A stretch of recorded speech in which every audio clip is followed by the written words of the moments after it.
Алейкум урматтуу мусулман бордоштор. Сиздер менен күн сайын бир аят же бир хадис долбоору бүгүн сүткордук кылуу өтө жийиркеничтүү иш деген темада хадис айтат. Угабыз.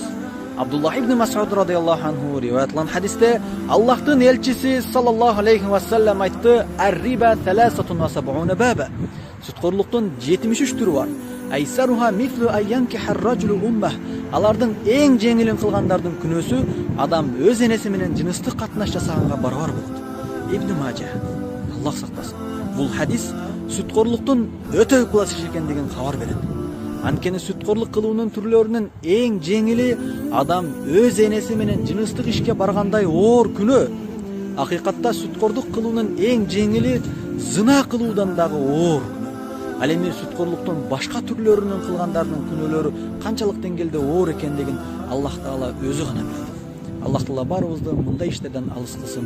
Aqulu qawli hadha wa astaghfirullah li wa lakum. Assalamu alaykum wa rahmatullahi wa barakatuh.